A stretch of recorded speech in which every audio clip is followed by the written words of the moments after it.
വളരെ പെട്ടെന്ന് മാഗി എങ്ങനെ രുചികരമായിട്ടുണ്ടാക്കാം നോക്കിയാലോ. നമുക്ക് ആവശ്യത്തിനുള്ള ഓയിലും ഒഴിച്ചു കൊടുക്കാം. എണ്ണ നന്നായിട്ട് ചൂടായി വന്നിട്ടുണ്ട്. ഞാനിവിടെ കുറച്ച് ക്യാബേജും ക്യാരറ്റും സവാളയും ഒക്കെ എടുത്ത് വെച്ചിട്ടുണ്ട് കേട്ടോ. കുറച്ച് ഇപ്പം ആവി കയറ്റി എടുത്തിട്ട് വന്നിട്ട് ഉള്ള മാഗിയാണ്. ഒന്നിങ്ങനെ വിടർത്തി ഇട്ടിട്ടുണ്ട് കേട്ടോ. ഇനിയിപ്പോൾ ഇതെന്തായെന്ന് നോക്കാം. ഇത്രയൊക്കെ മതി കേട്ടോ, ഇത്ര വടിയാൽ മതി.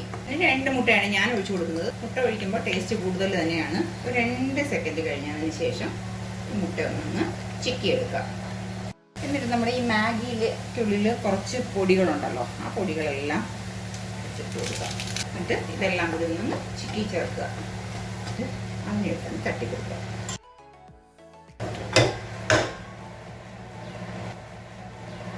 ഏതൊന്നും ഭാഗത്താവാതെ ഉണ്ടെങ്കിൽ ഇങ്ങനെ ഒന്ന് ഇളക്കിട്ട് കൊടുത്താൽ മതി. അങ്ങനെ ആയിക്കോളും. സൂപ്പർ ടേസ്റ്റിലുള്ള മാഗി റെഡി ആയിട്ടുണ്ട്. ഒന്ന് ചെയ്ത് നോക്കാം കേട്ടോ.